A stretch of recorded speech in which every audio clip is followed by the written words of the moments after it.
This is MacroVoices, the free weekly financial podcast targeting professional finance, high net worth individuals, family offices, and other sophisticated investors. MacroVoices is all about the brightest minds in the world of finance and macroeconomics telling it like it is, bullish or bearish, no holds barred. Now, here are your hosts, Eric Townsend and Patrick Serezna. MacroVoices episode 469 was produced on February 27, 2025. I'm Eric Townsend. Eurodollar University founder Jeff Snider returns as this week's feature interview guest. Jeff thinks the Mar-a-Lago Accord represents progress in the sense that the U.S. government is finally willing to explore big changes needed to fix the U.S. national debt problem. But Jeff thinks that Zoltan Pozer's plan, which is at the heart of the current Mar-a-Lago deliberations, might be ill-conceived. We'll discuss both Jeff's criticisms of the current effort, as well as how Jeff would do it differently if he were invited to participate in the Mar-a-Lago discussions. Our producers are also working on getting Zoltan Pozer on the show to discuss his strategy, but he's a busy guy these days. We'll keep working hard to make it happen. And I'm Patrick Serezna with the Macro Scoreboard week over week as of the close of Wednesday, February 27, 2025. The S&P 500 index down 306 basis points, trading at 59.56. Market is correcting after failing to break out to old-time new highs. We'll take a closer look at that chart and the key technical levels to watch in the post-game segment.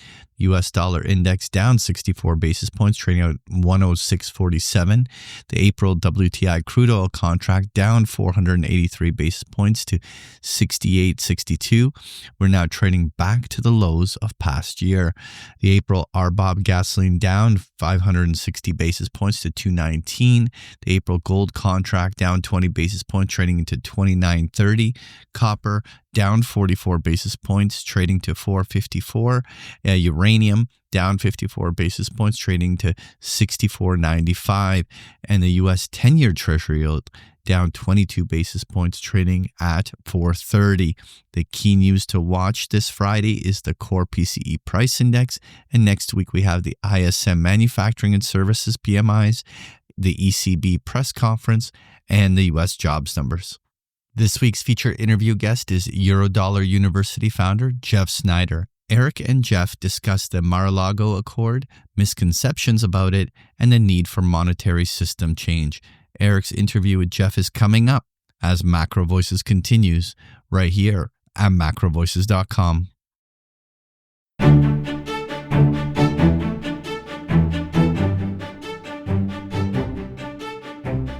And now, with this week's special guest, here's your host, Eric Townsend. Joining me now is Mr. Eurodollar himself and Eurodollar.University's founder, Jeff Snider. Jeff prepared a slide deck to accompany this week's interview. You'll find the download link linked in your Research Roundup email. If you don't have a Research Roundup email, just go to our homepage, MacroVoices.com. Look for the red button above Jeff's picture that says looking for the downloads. Jeff, it's great to get you back on the show. What I want to focus on today is everybody who's anybody is now talking about the Mar-a-Lago Accords.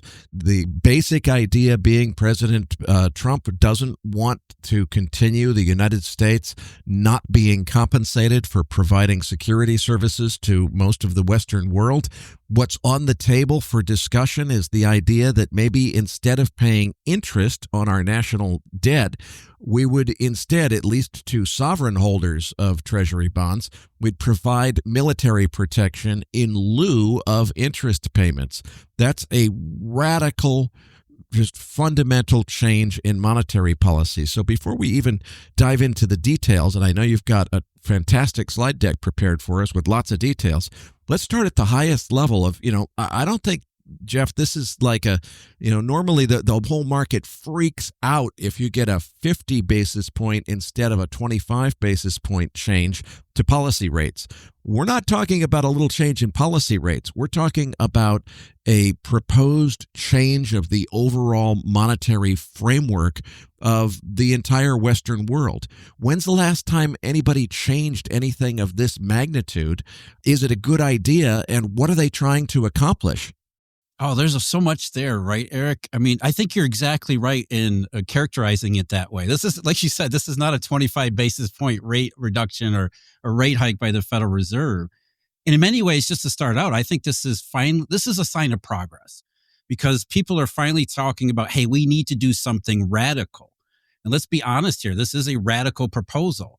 Now, of course, a lot of caveats here. We don't know exactly what's been talked about. We don't even know how serious that anyone's taking it. But it does seem to be something that is on the table for discussion. And from the rumors and everything that's been circulating, it seems like there has been some discussions about it. So it is, this is something that's radical and something that is sorely needed. We've needed to replace the monetary system for ever since August of 2007. So we're going on 18 years now. And up until, recently, nobody's bothered even mentioning it. So the fact that they're at least thinking about and connect. I think one of the big positives here is the fact that they're connecting some dots and finally starting to understand that something big needs to be done, because it's not just like everything's going to magically heal itself, or if the Fed comes out with a 7th version of QE, that'll somehow be the correct amount of QE at some point. What needs to be done is something radical. So I think that is absolutely the right way to think about it. And so the question isn't really that so much as, is what they're proposing likely to succeed? And more importantly, can they pull it off? I think those are the bigger questions. And in that way, there's still a lot of ground left to be covered. Let's put it that way. It's sort of an introduction. So like you said, I have a slide deck here. Some of the positives are that, look, first of all, the Trump administration and those surrounding the president have finally realized that the dollar going up in exchange value is not a good thing. So most of what's been proposed on the Mar-a-Lago Accord, or that's what everybody's calling it. And I'm a little disappointed because I'm right down the road from Mar-a-Lago. I'm just down Southern Boulevard. And then nobody called me and asked me to participate. Jeffrey, we know you're in Palm Beach. Mar-a-Lago is not for people like you. We're building other golf courses, Jeffrey, in the Palm Beach area that are for you. Yeah, I'm on the wrong side of the intercoastal. That's right. So look, they've connected those dots. Remember how many years we heard that the dollar goes up in exchange value? That just means that everybody's happy the U.S. is the cleanest dirty shirt or some nonsense like that. So finally, there's a recognition that when the dollar goes up in exchange value, that's not good for anybody. And so the most logical thing to do in response to something like that is, okay, if the dollar goes up and bad things happen, let's get the dollar to go down and see the good things that happen. Go back to the middle of the 2000s. Things seemed to work really well when the dollar was going down in exchange value. So you can finally, appreciate the fact that somebody's making those connections and putting two and two together. So the real question isn't necessarily that. It's, okay, if the dollar goes down, is making the dollar go down feasible? And is that the right way to get at what we really want, which is a global economy that actually works? And so that's where we kind of get off into, we got to shake our head. Because a lot of what's come out about the Mar-a-Lago Accord, and it goes back to that paper that was written in November by, was it Stephen Moran, who's an advisor to the president, or was an advisor to the president, or very close to the president, which basically provides a blueprint of what this Mar-a-Lago Accord is supposed to look like. And there's a lot of misconceptions. As I said, there's a lot of ground left for the mainstream to recover. It's not just enough to connect the dots and say the dollar goes up in exchange value. That's bad. Now let's do something about it. You have to understand why the dollar goes up in exchange value and what the ramifications are from that. And then once you get that, the next thing is, okay, dollar goes up. Can we actually get the dollar to reverse? And is that something that we really want to do? And in many ways, it's getting the cart before the horse. It's actually, everything is backwards, and there's a lot of reasons for it. And one of the reasons why this is so difficult to begin with, to start the slide deck here in the second slide, Milton Friedman said it best in one of the last interviews he gave before he passed away. He said, basically, the difficulty of having people understand monetary theory is simple. Everybody defers to the central bank because central bankers pay off all the economists. And everybody in the mainstream media gets all of their advice and their interpretations from central bankers to begin with. So anything that happens in the monetary realm, it's from the perspective of the central bank. And that is the biggest impediment to understanding why the dollar goes up and why it's bad, because nobody looks for the real reason why the dollar goes up. Just in the slide 3 here, in dealing with the question of whether or not the government can force the dollar to go down, even before we get to whether or not that's the right policy, whether the government can actually do that is a major question as well. As even the New York Times freaking Times wrote back in 1992, so we're talking over 30 years ago, exchange values are not written by central bankers and politicians. They're written by the Eurodollar marketplace, which means that already in question is whether or not the government can get what it wants, assuming what it wants is the right thing to want. So with those things in mind, we can start looking at what the Mar-a-Lago Accord is supposed to be and what it's supposed to accomplish, and then kind of try to figure out whether or not it can have any chance of success. And just spoiler alert, I'm certainly skeptical about all of this. To begin with, the Trump administration back in 2019, if you go to slide number 4, they already made I don't want to say a half-assed attempt at weakening the dollar. They were just doing with what they wanted to do. And again, back to your original point, Eric, having failed trying to jawbone the dollar lower in 2019, this is one reason why they seem to be taking the more radical approach, because they zeroed in on, okay, the dollar goes up, that's bad. What do we do about it? And in 2019, it wasn't enough. And then, of course, the pandemic came along and everything got kind of put on the back shelf. The Biden administration, they were never going to talk about anything like this. So now they're coming back in, and one of the first things they're talking about is, okay, do we do something radical about what's happening in the dollar system? And that's the 2024 article, which I'll get to in just a second here, by Mr. Moran, borrows heavily from Zoltan Pozner's numerous works, especially his 2022 idea about Bretton Woods 3. We could spend a lot of time on Bretton Woods 3, and I don't think it's really necessary, because it's another one of those things where it gets the cart before the horse. It gets everything backward. But then again, that also explains why everything that we'll talk about here has everything in the reverse position. So you go to slide 6. Slide 6 is the User's Guide to Restructuring the Global Trading System, which is the print that Stephen Moran put out back last November. And already, I'm always skeptical when you talk about international finance and international money.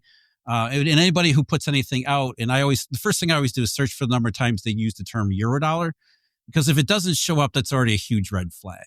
It means they're missing something, and missing something important, which goes back to the first slide or the second slide that we showed here. Nobody talks about the Eurodollar because it's a taboo subject among politicians and central bankers and officials, because it upends the idea that central banks are at the center of the universe. And one of the reasons why we can't ever understand why these things are happening is simply because, and the same thing with Zoltan's Bretton Woods 3, they don't understand the nature of the Eurodollar.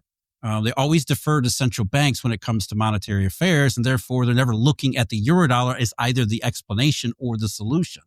So if they don't use the term Eurodollar, that's already a red flag that shows that they're missing something. And when you get right into it, going to page 7, skipping almost to the bottom of Mr. Moran's, his User's Guide to Restructuring the Global Trading System, he even says, the root cause of the dollar overvaluation, which is what they're talking about, the strong dollar, is demand for reserve assets. And that's just complete nonsense.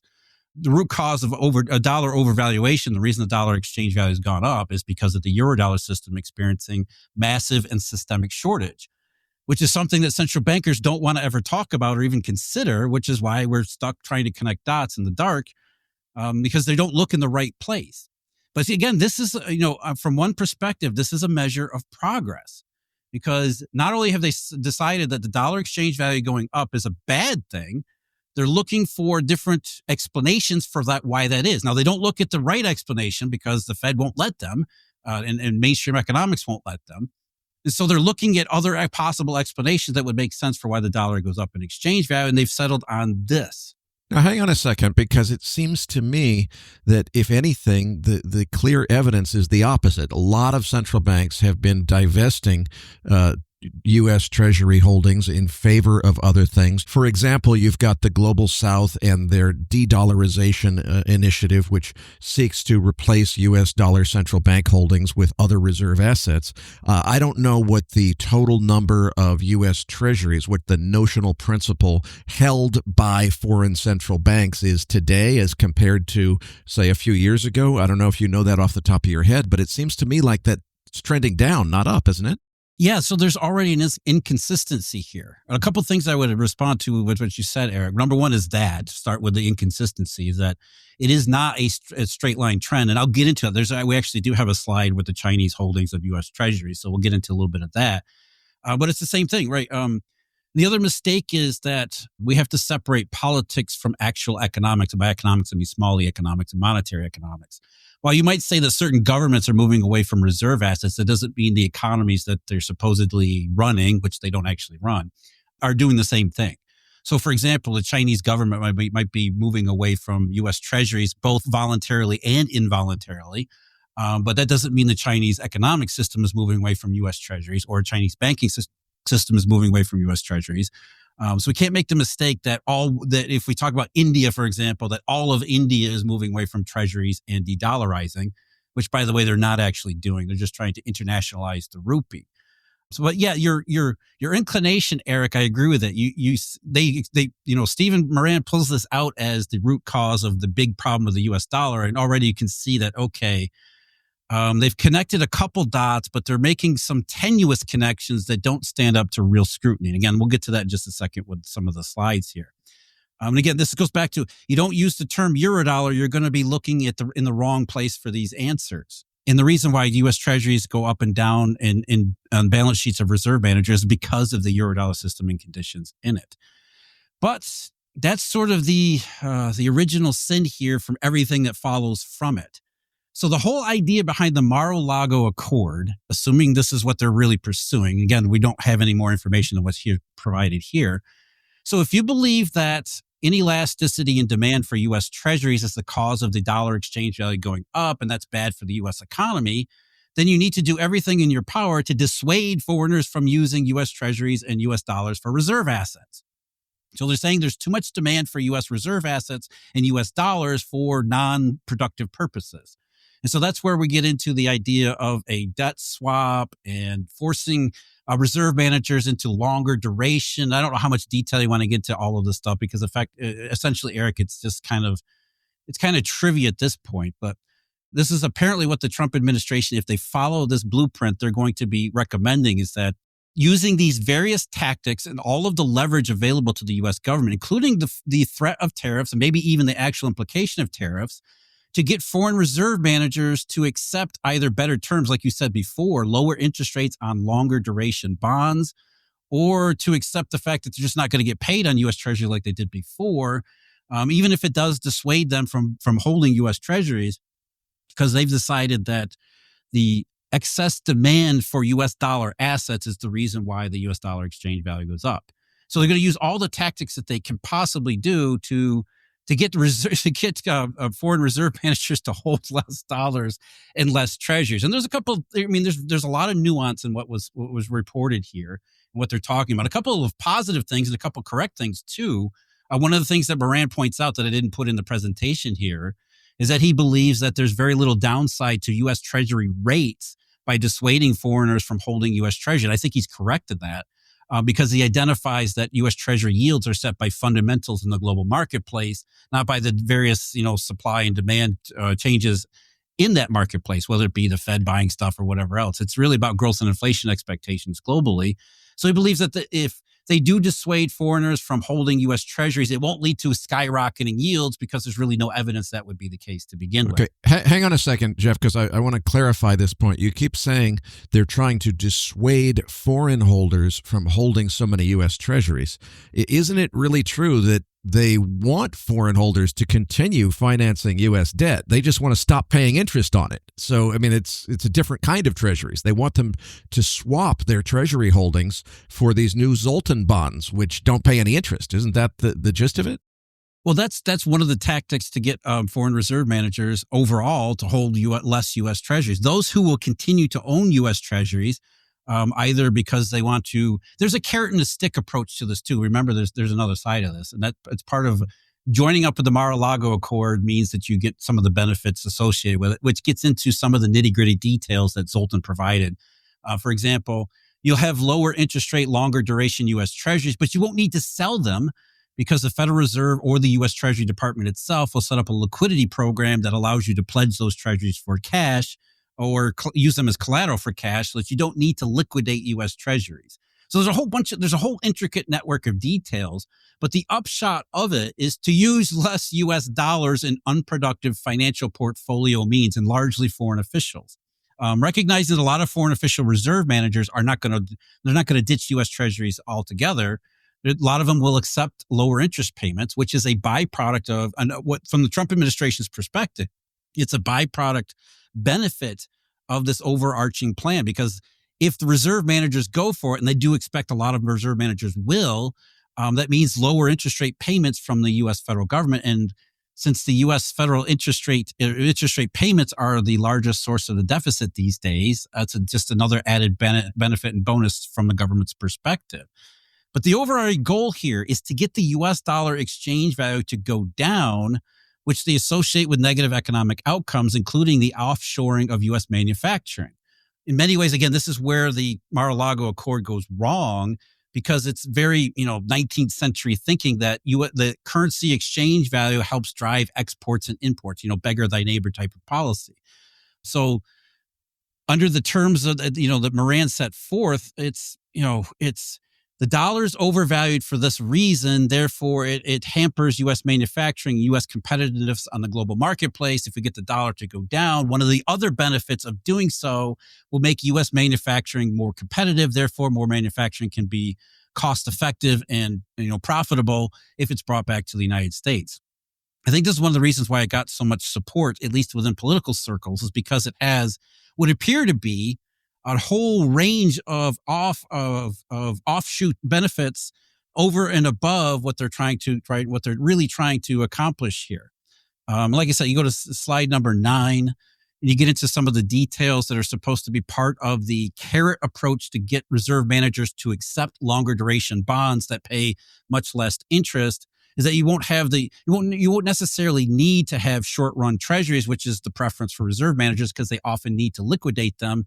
And this is one of the places where I really like to point out, understanding why would reserve managers need to liquidate their treasuries in the first place leads you in the direction of the Eurodollar and getting toward real answers. So this is one of those areas where Moran and the Mar-a-Lago Accord lost an opportunity to connect some further dots and make more sense.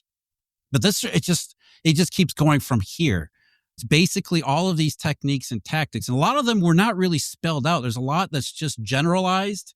We just want to weaken the dollar kind of a thing without really coming up with more concrete tactics. Why? It's sort of like the Trump administration will use as many pieces of leverage as they possibly can, tariffs being a big one, promises of security also being a big carrot, to get people to accept what will be the consequences of this accord, which they expect will be the dollar to go down. And part of the reason that they expect the dollar to go down is that a lot of other counterparties, a multinational group of countries, will accept this overall plan because they'll see some of the benefits to their own systems.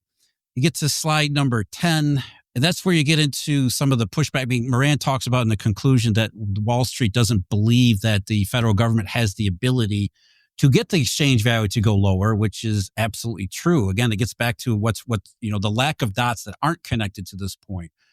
Can the U.S. government make the dollar go lower? That's one of the big questions that is just right now, as far as the Mar-a-Lago Accords are concerned. That's a big question that's just assumed to be true. There's a lot of, this is consistent with a lot of popular thought on the topic that governments control exchange values, which is why I included as the third slide that quote from the New York Times in 1992, which shows that governments don't get to set exchange value. And this is one of the areas where Wall Street is correct in its skepticism of something like this, is that even if there's an accord, even if governments agree that they want the dollar to go lower, that still doesn't mean that the dollar will actually go lower, which is why there really hasn't been a whole lot of market reaction to all of this chatter. Now, I know, Eric, you want to talk about some of the other consequences of even discussing these types of things, but as far as the market is concerned, there's a low level of buy-in about whether or not this is even feasible, assuming all the other stuff that we just talked about is actually correct, but it's actually not, which is what you get to when you get to slide number 11. This is also part of the original problem here where Moran assumes that the reason dollar is overvalued in his mind because of reserve managers holding high levels of reserve assets. What are the ways in which they'll dissuade people and reserve managers from holding reserve assets is that they won't need to defend their currency against volatility because in this Mar-a-Lago Accord world, they won't have that type of volatility. And again, this is another one of those opportunities that was lost because you start thinking, okay, Why do reserve managers have to sell their short-dated treasuries to begin with? And it comes back to the Eurodollar system and dollar shortage. There's a whole lot in this whole thing. I don't know how much more detail you want to get into. We get into the stuff about Zoltan's Bretton Woods 3, where some of it's derived from that, which is also getting everything backwards. But that's an overriding problem in my view, is that Mar-a-Lago Accord proceeds from false assumptions. A lot of those assumptions are looking at symptoms and not addressing root causes. And that's Zoltan's Bretton Woods 3 to a T. As you look at slide 12, this is a transcript that Zoltan had with Bloomberg's Odd Lot podcast from a couple of years ago. And he talked correctly about how these crises, like the Asian not financial crisis in 97, along with the global not financial crisis in 2008, and even March of 2020, how they were monetary crisis. But then he describes the symptoms, which in his mind was a broken FX peg in 97, a crisis of power when he's talking about the reserve fund in 2008, and March 2020, which is a crisis of interest rates. And those were just the symptoms of the original problem, which was a Eurodollar shortage. So if you're constantly looking at the symptoms of all of these things, including the rising dollar exchange value, and you don't identify the correct cause, you end up looking in the wrong direction to try to fix things that you don't really have the ability to fix. In slide 13, if anybody's interested, that's actually a video clip I put together on what actually happened in March of 2020. Just hit the play button for that. It all starts with the same thing. Everything comes back to dollar shortage, which is the one thing that never gets mentioned in any of these things. What drives the dollar exchange value up and what drives the interest of foreign reserve managers to own reserve assets is as insurance against these dollar shortage episodes that we go through. So slide 14, you get to the dollar exchange value. And the fact that DXY, which is the main index that most people use to measure the dollar exchange value, the fact that DXY hit its lowest point the day Bear Stearns failed is a huge clue about what actually drives the dollar higher. It's risk aversion. You want to call it flight to safety. That's some of it. Flight to liquidity. It's basically monetary characteristics and conditions in the Eurodollar system. So the reason why Trump wasn't able to weaken the dollar in 2019, the reason why the dollar was going up is we were experiencing dollar shortage issues that really erupted in September, October, November, and December of 2018. And they continued on into 2019, frustrating the Trump administration quite a bit, especially where it came to the Chinese, where they labeled the Chinese a currency manipulator because the Chinese yuan was experiencing the other side of the dollar going up. So you go slide 15 and slide 16. Those are just IMF data, just punctuates the fact that, again, they're connecting some of the dots. You can see that the dollar exchange value goes up at the same time that global economic output really deviates from trend and never goes back. So you have the negative economic consequences from the dollar going up. Again, it's not the dollar going up. That's a symptom itself. The negative economic consequences, slide 16. You can really see the negative consequences in terms of trade volumes, which have just completely fallen way off trend. And it all started in 2008, right when the dollar bottomed out and went higher ever since then. So again, they're connecting the dots between the rising dollar exchange value and the negative economic outcomes, but not really identifying the reason why both of those things are happening simultaneously. It's not that the dollar exchange value goes up and it causes economic weakness in manufacturing in the United States. The dollar exchange value goes up and it causes economic weakness everywhere. Even for countries whose currencies goes down in value against the dollar, their export economies actually get crushed at the same time because it's more than just the causes that are identified. We're really identifying with symptoms rather than causes. Jeff, before we dive into the details on the tick data and so forth, let's just go back to the high level for a second. When is the last time that anybody proposed to change the global monetary system on such a huge scale as what's being discussed right now? This is not bigger than Bretton Woods. I mean, is this as big as Nixon taking us off of the gold standard in 1971? How do we think about how big this is, how big of the consequences could be, and how likely is it that this actually comes to fruition in some form? As far as the last one, I don't think anybody has any idea. How likely does this come to fruition? I honestly hope it doesn't because there's so much that's wrong about it. I think it would actually be harmful to go down this road with so many false assumptions going from there. But again, going back to what we said at the beginning, Eric, I agree with you. I think this is a huge positive that somebody's even thinking along these lines, saying, okay, we need to do something radical here, which is something I've been arguing for a long period of time. Like, look, this is not something that's going to be fixed with the current status quo. We really do need to shake things up and do something completely different. I've been arguing for a reforming of the currency system ever since 2008, when it became clear that there was really no going back. But that being said, that positive, that out of the, to your other question, how big is this? Nixon closing the gold window to me was just a trivial thing that happened at the end of the introduction of the Eurodollar era. So that's not really comparable. You really do have to go back to the Bretton Woods, the conference in 1944. So something like this. So this is the biggest change to the monetary system in 80 years. I wouldn't call it the change to the monetary system. It's the biggest, it's the closest we've gotten to even talking about doing something like that, which is, again, a huge positive because it will get people talking about why these things are happening. So we haven't seen anything like this since the 1940s. Really, the Eurodollar introduction and the Eurodollar evolution, that just happened behind the scenes. That was probably a bigger thing, but there was no top down. It wasn't like they, countries got together and decided they were going to do this. Just a bunch of bankers in London who decided they were going to do it. That was probably a more radical introduction, something I would prefer to see these days. But the fact that, we have authorities, the U.S. president even thinking about doing something like this, and maybe if the rumors are true, they're actually involved in discussions. This is huge stuff. But that's a double-edged sword, because looking at radical solutions from the wrong perspective raises the risk of introducing more harm than doing good.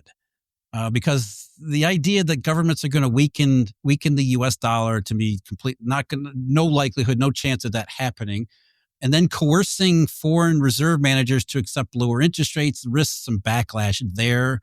There's a lot of foreign reserve managers who are already unhappy to begin with. So there are negative consequences associated with even trying something like this, and trying something like this, which is the wrong set of solutions, the wrong set of proposed solutions, means that there's more likely to be downside than not. So there's small measure of positive that this is a radical idea that's being taken seriously is overtaken and superseded by the fact that it's the wrong set of ideas and the wrong set of proposed solutions. Jeff, to address what you're saying about this being maybe, at least for now, the wrong set of solutions, let me pass by you the way I'm thinking about this after giving it a couple weeks of thought since we first talked to Jim Bianco about it a couple weeks ago. What I'm thinking, going to Neil Howe's fourth turning construct, what happens in fourth turnings, especially toward the end of fourth turnings, the fourth turning that we're in now is expected to last through the end of the 2020s into the early 2030s, maybe 2032 or so is where it's set to end according to historical markers. What it sounds like to me is what we're in for here is a re-architecting of the global monetary system on the scale of the 1944 Bretton Woods Agreement. Something that big is set to happen in the next 6 or 7 years. And what we're seeing right now is the very first discussion. This is V0.01 of what that might look like. And it will probably be hotly debated on the international stage, not just by the United States, but by the BRICS countries and by lots of people. And eventually we'll get to a Bretton Woods-like, event that happens in the late 2020s, early 2030s, where we completely re-architect the global monetary system. And I wouldn't be surprised if that occurs around a tokenized global digital currency system at some point. What do you think of that high-level analysis? Does that sound about like where we're headed? Yeah, I think that's the most optimistic way to look at this, Eric. And whether or not that's the case, we obviously can't say for sure. But if Trump is willing to go through the wall first and take all the hits for just raising this topic, that certainly can be a positive. And I think that would be the most positive outcome because, like I said, I don't agree with what the solutions are being proposed here to begin with. But looking at it from that perspective, you're right. It's at some point when you stop and objectively look at all the problems, the data, the evidence, and everything else, setting aside this deference to the Federal Reserve and what it's supposed to do, the inescapable conclusion is what you just said, that the monetary system needs to change. Is what we've been talking about for how many years now? Almost a decade, right, Eric? We've been talking about how the monetary system needs to change. And the fact that it's being considered at high levels in positions of authority, I still think is a double-edged sword. But you're right. This is very likely that if Trump does pursue the Mar-a-Lago Accords, the actual accords, assuming they could get there, will have to go through several iterations first. And so I think the questions become, okay, now that we're actually talking about the right thing for once, which is reorganizing the monetary system, what should that look like and what should it really come out? How should it come out? I would prefer the government stay out of it entirely because look, first of all, the Bretton Woods system only lasted a little over a decade before it started to fall apart. So it was the top-down approach that was offered there didn't last very long. Unfortunately, there was a bank-centered system that was able to pick up the slack. Triffin's dilemma and Triffin's paradox in the 1950s. Otherwise, it would have run into problems right away. So the idea of a Bretton Woods 3 that's driven by governments and bureaucrats, that terrifies the hell out of me. And I don't have a whole lot of optimism that would lead to something positive to begin with. But as far as Trump in the radical proposals opening the door for radical solutions that don't necessarily need to be, government driven top down, maybe just the fact that we're now starting to talk more actively about some big stuff, maybe that opens the door for some more workable, long-standing solutions like private digital currencies. And as you always point out, Eric, private digital currencies will never be truly private. They'll all have to be some kind of partnership with government and regulators and authorities. But the fact that the president and Mar-a-Lago and all this stuff is bringing that discussion to the table and bringing some really big weight and gravity to it it can certainly be a positive if it goes in the right direction. I guess that's probably the way to put it, which I don't have a whole lot of optimism about that because governments don't really want to get out of the way and let the monetary system work. And the only way the Eurodollar actually did that and accomplished that in the 50s was that it did so out of sight of regulators and authorities. And by the time they realized what was happening, it was too late for them to do anything about it. I don't know if the Mar-a-Lago Accord helps or hinders in that respect, because if everybody's looking at redoing the monetary system, you won't have a private solution sort of emerge out of the mist when everybody's not expecting it. But I think what you're saying is probably the most optimistic take. Okay, that Trump raises this issue, makes it a mainstream issue that we're talking about, and then maybe that leads to maybe that makes it a little bit easier for everybody else involved and everybody else who's not involved, the general public, to accept the idea, if just the idea at this stage, that this is something that needs to happen. And that's one of the things that I've been arguing for a long time and encountering a lot of resistance because it's difficult, especially for people in the United States, to accept the idea that losing the U.S. dollar, and it's not necessarily the case, but losing the U.S. dollar as reserve currency, that sounds like it's a big minus, a big negative, because everybody talks about the privilege of reserve currency. It's actually a burden. And that the outcome of redoing the monetary system and doing it right could potentially lead to, as you're saying, 2030s being a period where the global economy actually flourishes. So if it requires President Trump to offer this radical idea to kickstart that process of the public getting their minds around something big like this needing to happen, then yeah, it can turn out to be a positive. But as you know, and as you're thinking, there's a lot of details left to be hammered out, and there's a lot of different ways it can go wrong. Maybe I'm just being too cynical, like I'm conditioned to be. But in one sense, that's a positive. But let's hope this current Mar-a-Lago arrangement or current Mar-a-Lago proposal never goes very far at all. Jeff, I want to stop you there because everything I'm hearing is this is clear to you. You know what should be done. So I want you to imagine that someone close to the president listens to MacroVoices. We do have quite a few people like that listening to MacroVoices. You get summoned to Mar-a-Lago. You've got 10 minutes to pitch to President Trump. Look, Zoltan's got it wrong. I've got it right. Here's what you should do instead and why. And it's got to address President Trump's goals, which are on his mind, which is they got to do something about the U.S. debt to get the cost of borrowing under control because they know it's going to bankrupt the U.S. government if they don't do something to change it.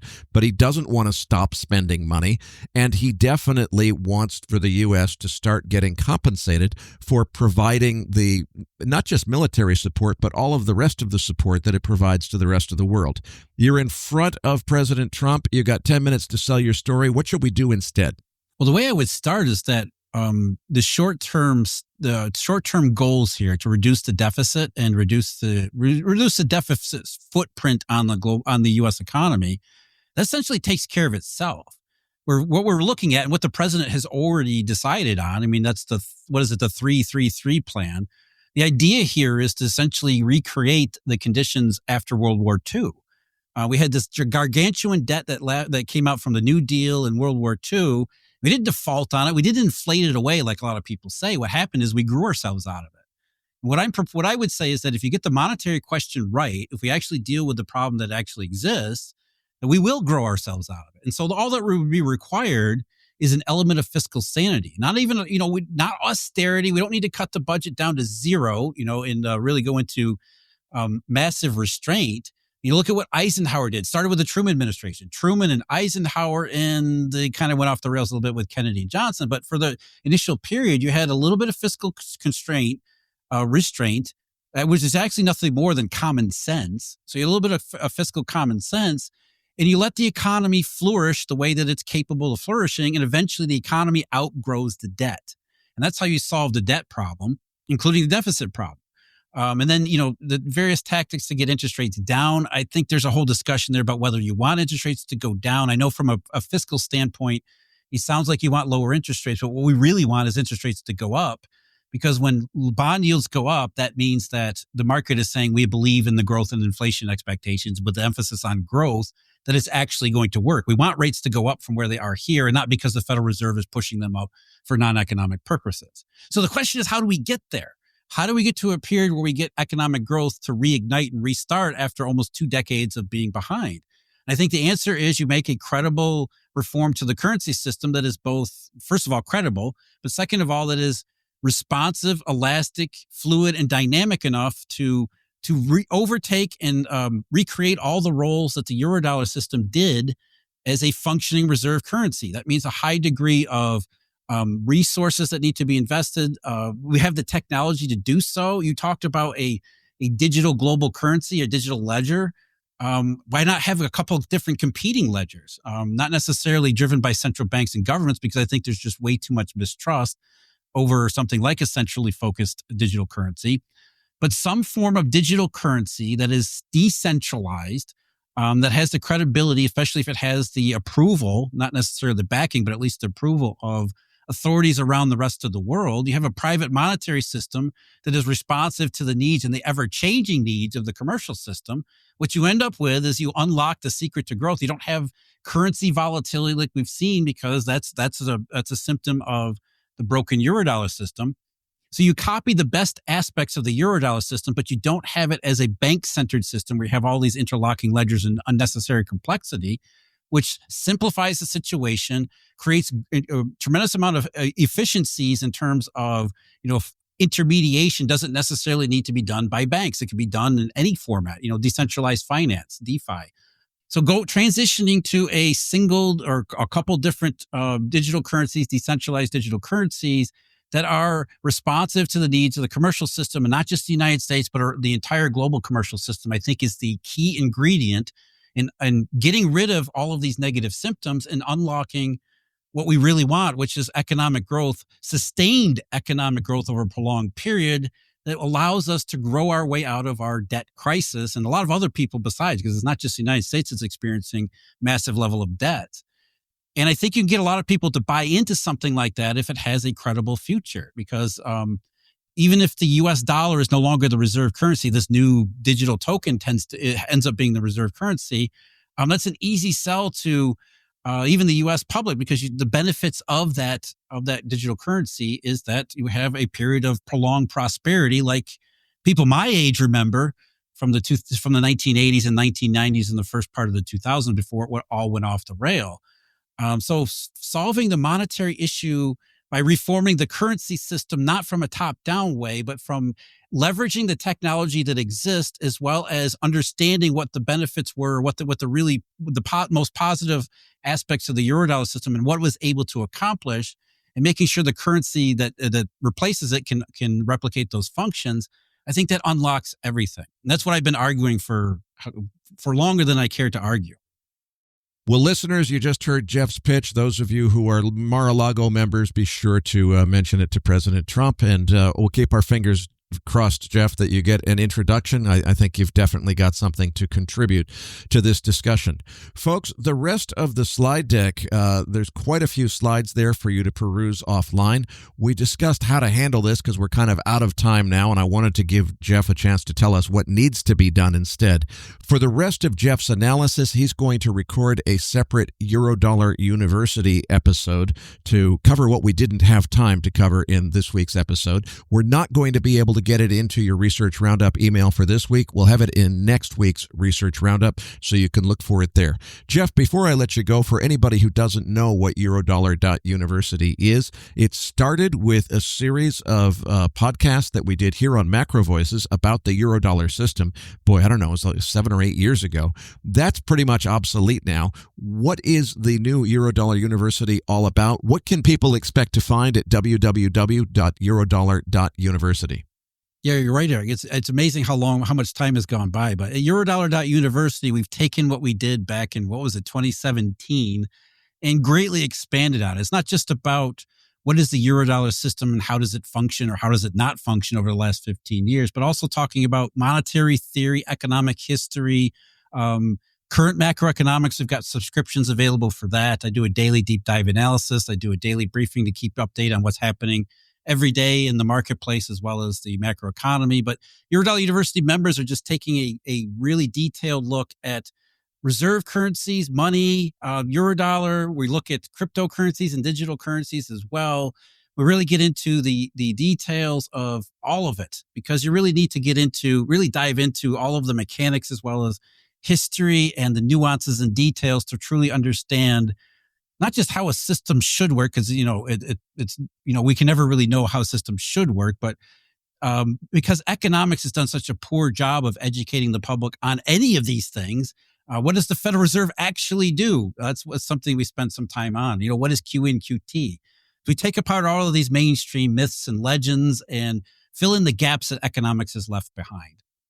And obviously that content is mostly paywalled. Thankfully, Jeff has kindly offered to do a free episode just for MacroVoices listeners to cover the parts of the deck we didn't get to today. Again, that will be linked in next week's Research Roundup. Patrick Ceresna and I will be back as MacroVoices continues right here at macrovoices.com.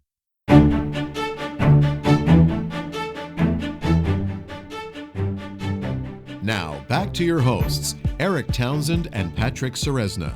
Eric, it was great to have Jeff back on the show. Now let's get to that chart deck. Listeners, you're going to find the download link for the Postgame chart deck in your Research Roundup email.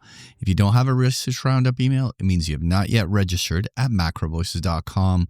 Just go to our homepage, macrovoices.com, and click on the red button over Jeff's picture saying, looking for the downloads. Now, Eric, what are your thoughts here on these equity markets? Well, the sell-off this week has taken us right down to key support at the 100-day moving average, which is right around 5,996 on the S&P.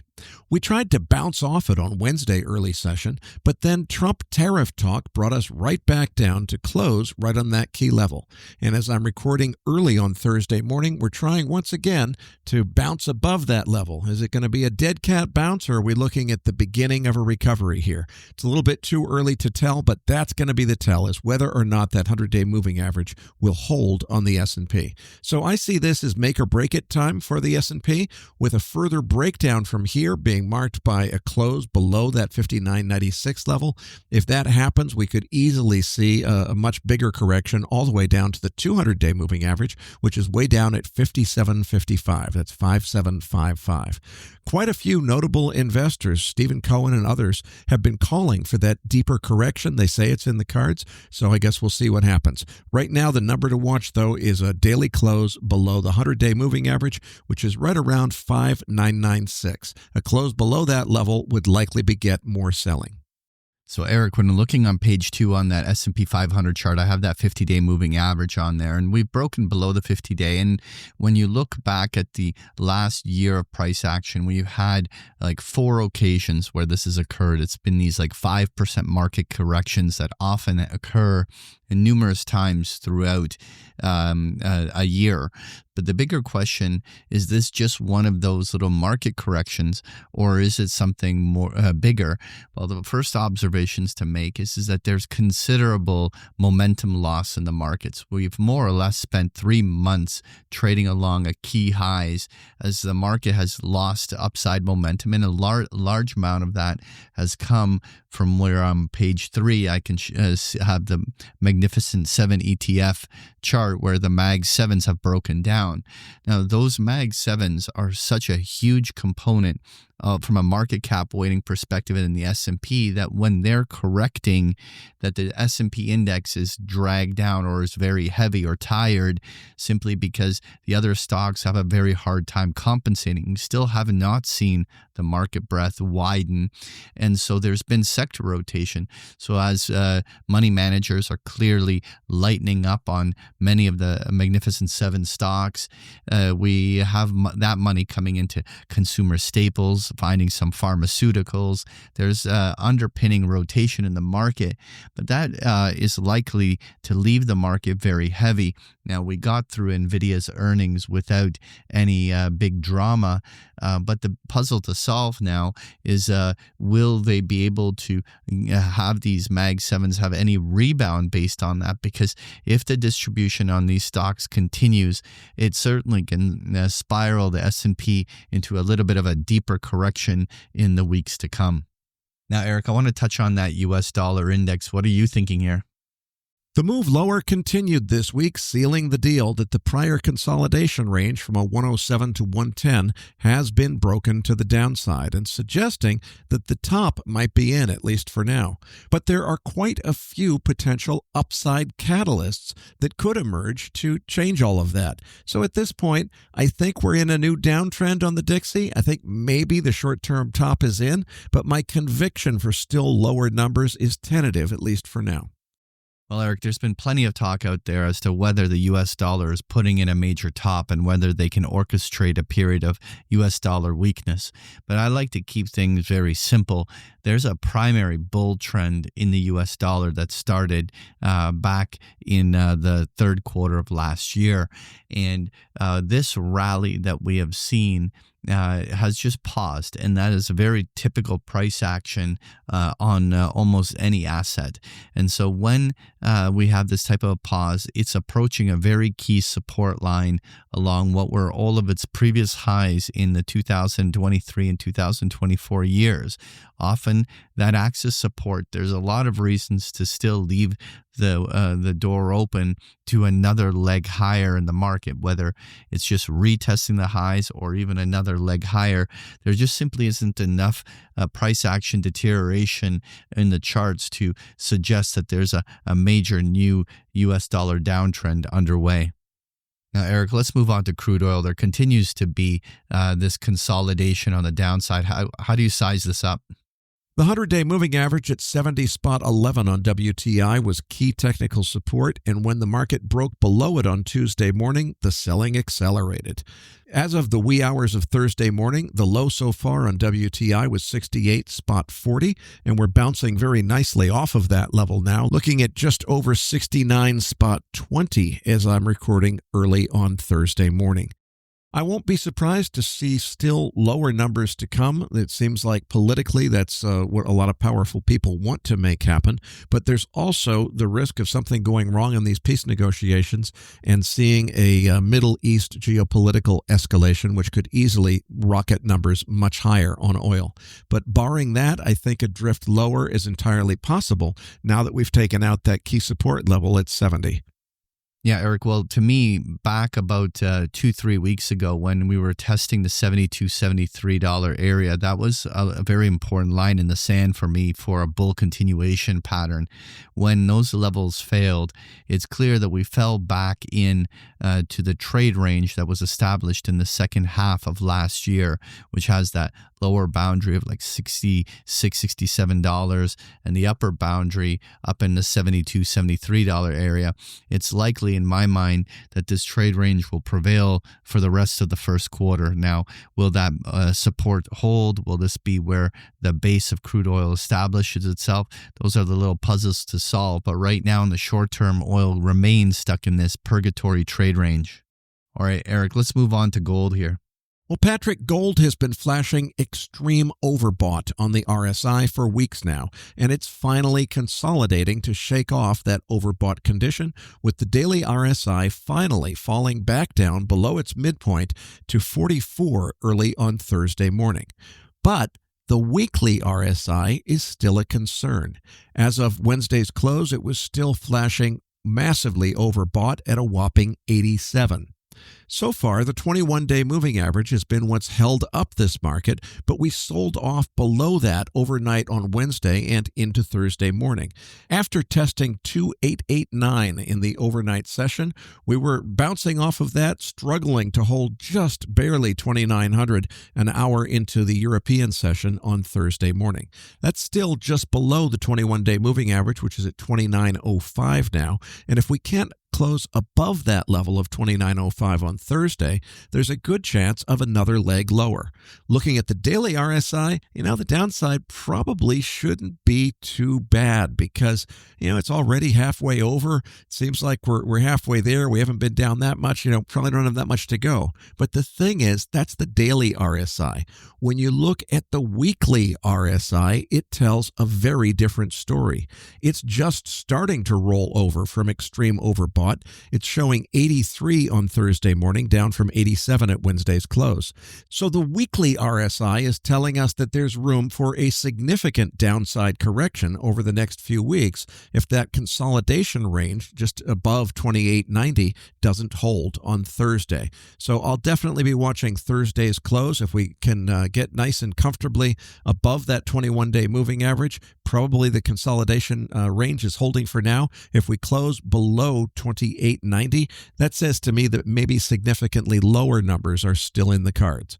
So I'm on the fence between a continuing trade sideways and a consolidation range between 2890 and 2965, which is what we've been doing for the last week or so. And that's if the daily RSI falls back into oversold territory, which should set us up for at least a bounce higher, a swing trade higher towards maybe making that 3,000 target that everybody's watching. Or we could see the weekly RSI is telling us that maybe that deeper correction is coming. Again, 2890 is the pivot level that I'm watching for a daily close below to tell me that a significant move is on to the downside. Yeah, Eric, in my mind, gold as well as reached the upper boundaries of some of the target zones. So typically the normal ebb and flow of market movement is it makes a bullish impulse and then pauses and consolidates that.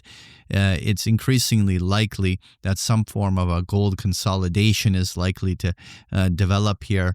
That doesn't make me bearish gold. It's simply about having realistic expectations of how long and how far a gold impulse can go.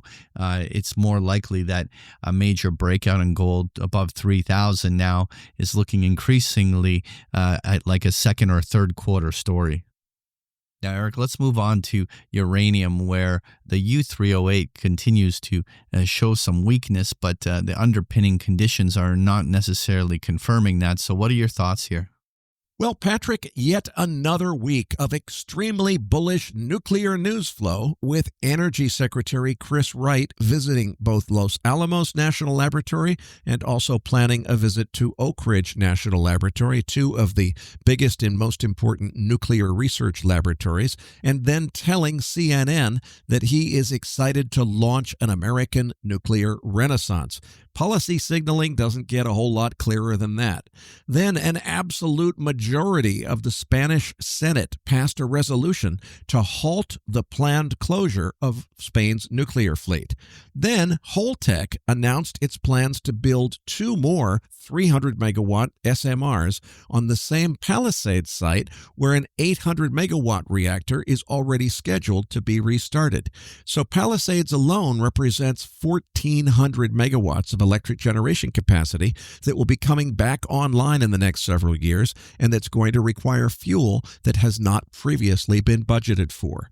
And then the German chancellor called for halting the phase out of nuclear energy in that country. So they're going to stop turning it off. Now, they haven't quite gotten to the point of agreeing to turn it back on. That's restarting the reactors that they'd already shut down, or that the Green Party there had already shut down, the party that was just voted out of power. But this was an essential first step in that direction.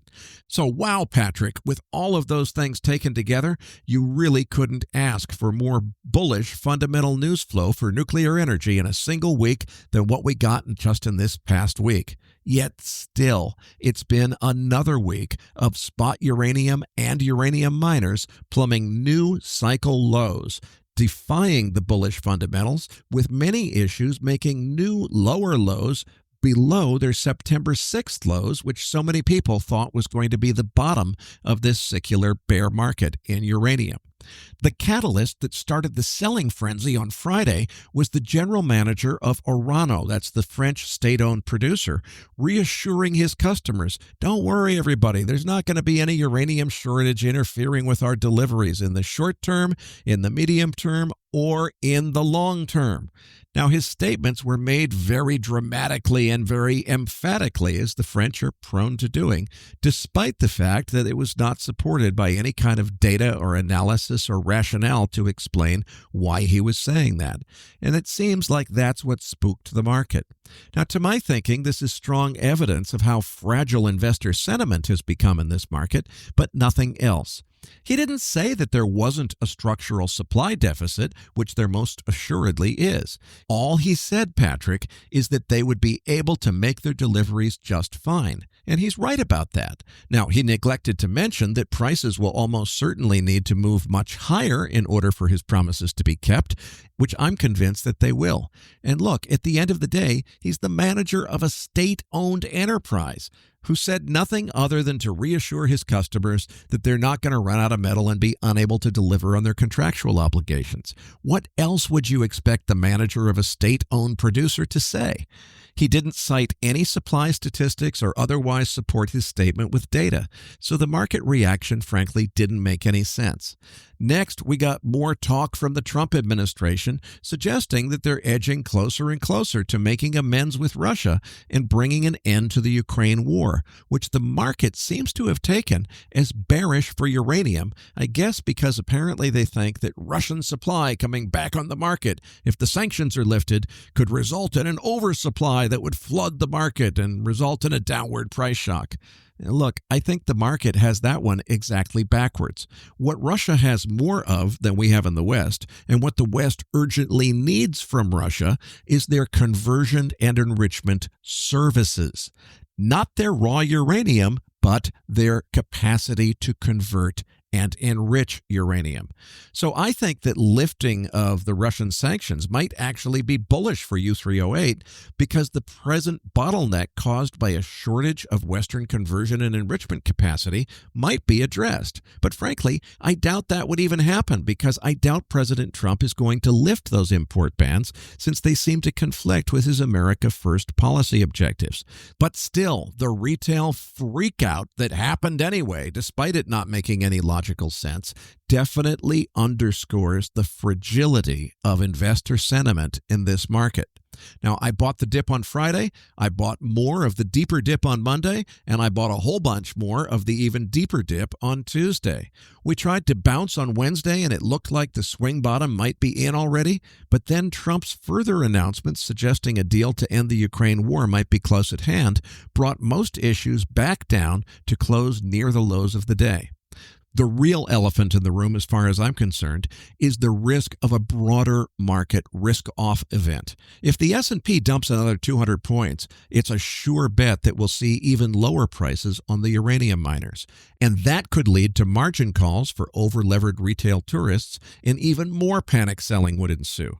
So while there's no doubt in my mind that the process of retail capitulation that often marks market bottoms is now well underway, I'm still not at all convinced that the final bottom is in. There's still plenty of room for an outright washout if the S&P enters a deep correction from here. If that happens, it'll create a generational buying opportunity for uranium and uranium miners because, again, the question to ask yourself in these scary downside oversold situations is, have the fundamentals changed? The answer is yes, they have changed. They've gotten even more bullish. So this is a buying opportunity already. It might get even better of a buying opportunity if a deeper correction in the S&P carries uranium even lower, and I think that could bring about a margin call induced real panic sell if it happens. So brace for impact in case that broader market risk event should happen. But if it doesn't happen, we're probably already very close to the bottom now, at least in the short term. The RSI hasn't been this low since September 6th, and we got a nice 40% rally off of that low. Bottom line, watch the S&P for the tell on what comes next for uranium. Yeah, well, Eric, on page 7, I have that Sprott Physical Uranium Trust, and that continues to make lower highs and lower lows in an active distribution, selling at a deep discount to its net asset value, looking for where that selling subsides and where we start seeing basing formations for the potential turnaround story.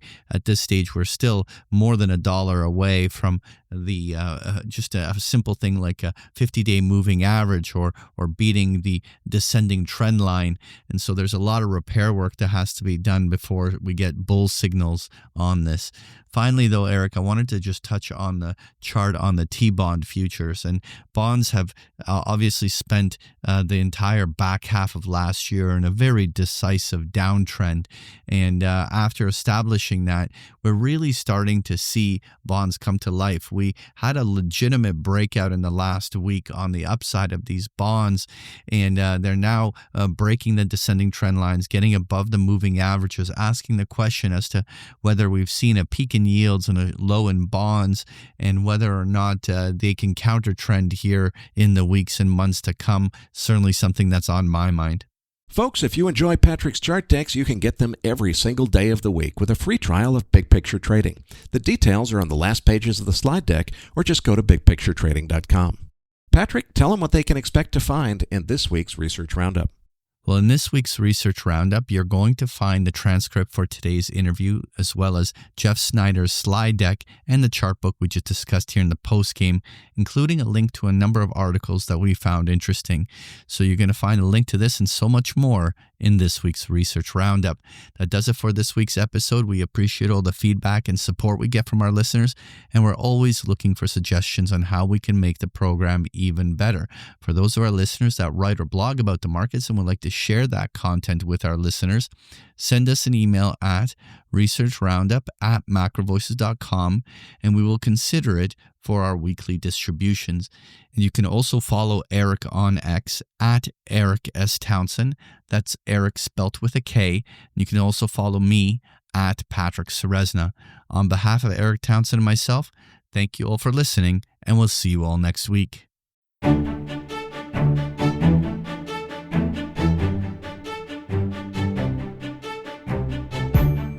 That concludes this edition of MacroVoices. Be sure to tune in each week to hear feature interviews with the brightest minds in finance and macroeconomics. MacroVoices is made possible by sponsorship from BigPictureTrading.com, the Internet's premier source of online education for traders.